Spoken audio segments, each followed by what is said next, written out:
Hey folks, Joel with Rising Phoenix Outdoors YouTube channel, and I'm here in my office. It's another Sunday. It's a beautiful day out here today. And wanted to touch on some stuff because we've been doing the 30-day work knife challenge, and that's great. I'm not getting a whole lot of views, and that's okay. I'm a young channel, even with an old owner, and we'll figure out something. But I have been thinking a lot about survival. And more specifically, the equipment I would put into a bug out bag or a day hike bag, a hunting bag, something like that, where I knew if I was leaving and going out into the back country and I was either exploring, hunting, fishing, whatever, I was going someplace, I would probably always take this bag. Okay. Yep. And there's I'm gonna list off just a few, how can I say it?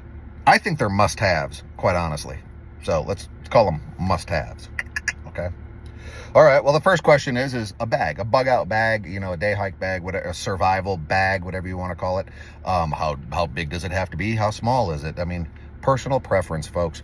Personal preference. Me personally, I'm repurposing an old work bag from my previous employer. That thing right there. Yep. That's a Husky work bag that I think I got at a Home Depot in Charlotte, North Carolina when I was traveling. But you can already see I've got a flashlight in the pocket there. It does have plenty of pockets. And there's some knives laid out right there. Yes, we're going to talk a little bit about knives. But that's the size. That's what I'm going to use. Currently, I've got fire making kit in there. I've got a fire making kit. Yes, I do. Ferro rod and striker. I've got a magnesium bar with a striker in there. I've got cotton balls with Vaseline in a Ziploc bag in there. Okay. So should be able to reliably 100% make fire. And yes, I believe that is an important thing to have in a backpack. Even if you're hiking in the desert and you don't even plan on making a fire, carry it with you because it doesn't weigh that much. Okay.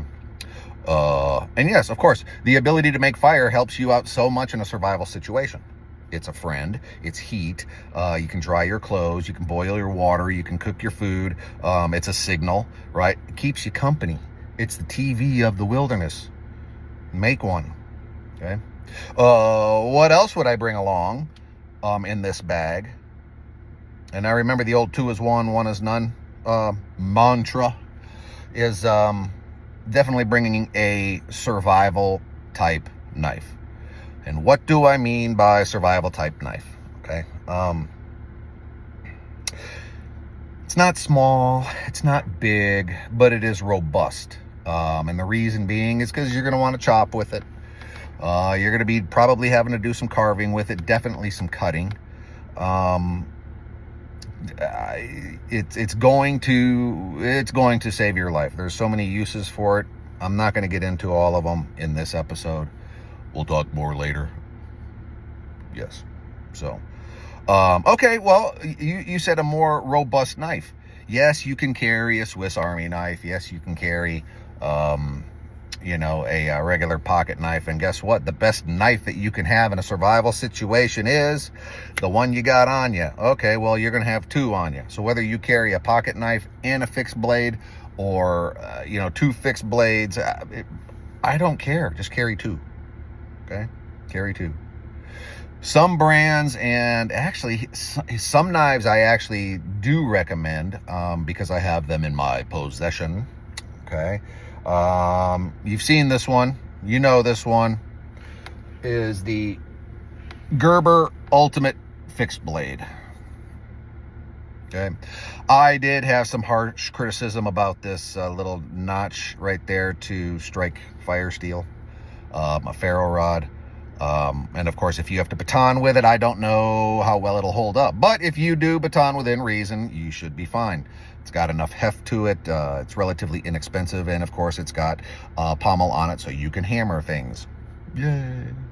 And honestly, I think this is probably the best bang for your buck survival knife that you can get.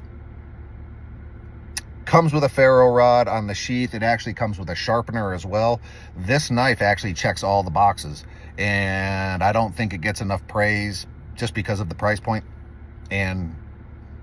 But that's okay. That's okay. Use it within reason. Shouldn't break. So there's that.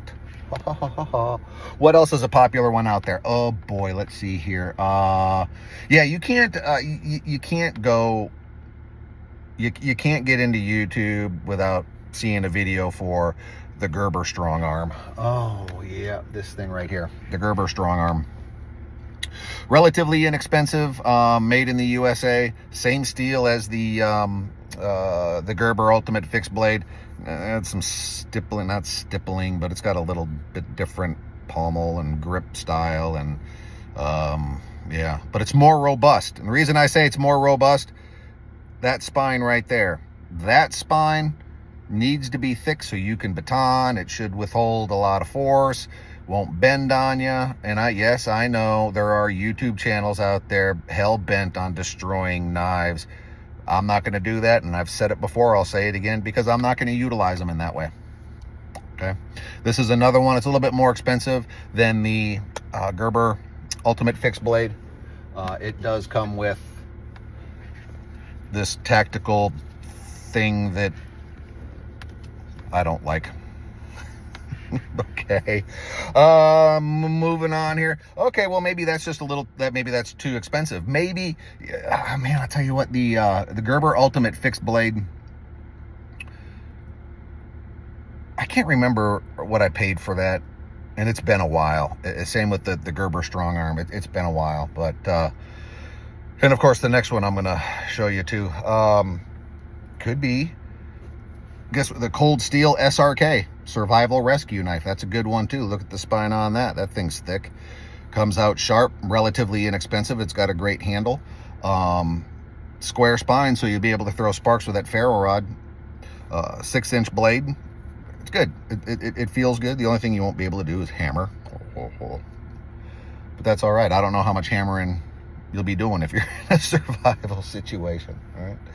All right, yeah. So just some options out there. You know, oh yeah, I even forgot about this. There's other channels out there that like to bash this one that I want to show you, and it's actually sitting on my dash. Like, if it was a snake, y'all would jump up and bam. But this one right here, this one holds a very soft spot in my heart. Yes, you could purchase this and carry it as your number 2, your survival knife. Will it work? Yes, absolutely. The channels that are out there that, you know, badmouth the you know, the K-Bar, the USMC, hey, let them. Am I ever going to hit that thing with a baseball bat? No. Am I ever going to hit it with a makeshift mallet? No. I mean, I'm not going to stab anything or puncture anything that I'm not supposed to with that knife, so I really don't have to risk breaking it. However, I do understand that there are some inherent weak points to that, which you have to be careful of, and just like the Gerber, with the fire notch or the spine cut out there. Yep. But that's it. Just carry 2. Make sure that your, quote, survival knife is more robust than just, say, a regular steak knife from your kitchen. Okay, it doesn't have to cost a whole lot of money, but remember, your life may depend on it. That's why it's a survival knife. So, but in all reality, it's going to be used as a survival knife until it's time to bushcraft, which means, okay, I need to cut this into, this wood into tinder. Sorry, why am I? Go breathe, yes, and slow down. This is what happens when your brain operates on like 3 to 5 different levels at one time. I'm always putting the cart before the horse, and it's weird. But anyway, as I was saying, you know, utilize the knives in a way that they were supposed to be designed, right? A longer knife, a heavier knife is going to be good at chopping and batoning wood, but it has to be thick enough to withstand those twisting forces that can happen. It also, I mean, it's got to be a full tang. There's a lot to it. Just don't buy a survival knife because it was cool, or because I said so, or because you saw a review of this, or because 3 grown men hung on it and it didn't break, right? No. You want these things to last because you're going to take care of them, because you may have to, your life may depend on it, right? Okay. So another thing that should go into this day pack, the bug out bag, is 3 meals. 1, 2, 3. Like I said, just 3 meals. Doesn't, I mean, just enough to get you through 72 hours. Probably a little bit longer, if just in case. Okay. Well, you can get MREs, you can get the dehydrated meals. I mean, there's so many things out there that you can get. You can even take stuff from your pantry, at your house, and vacuum seal it and take it with you. If you're going on a day hike, hey, chances are you've already got snacks. Okay, we'll add a meal or two to that. That way you can actually survive. Okay. With that being said, what about water? Okay, well, here in Central Texas right now, it's 95 degrees. We've been topping 100. I grew up in Southern Arizona. You got to have water. You have to have water. So what do? Well, you either lug it with you, you bring a filter if you can find water, or you purify it, right? And that filter purifies it as well. Those life straws, I think they're called. So yeah, there's that. Oh, what else would I put into a bug out bag? Paracord. Yep, that's a big one. So much you can do with paracord, especially with this next item, and I'm going to wrap it up, is space blankets. Whoo, space blankets. You know what? You can get them in almost any thickness and size these days. Take 3 or 4 of them, and put them into your bag. All right, because if you get lost, that's one of the first things you're going to want to do is take that paracord, turn that into a shelter if the weather's bad, get a fire going, and make sure you can signal somebody to, hey, come rescue me. Right?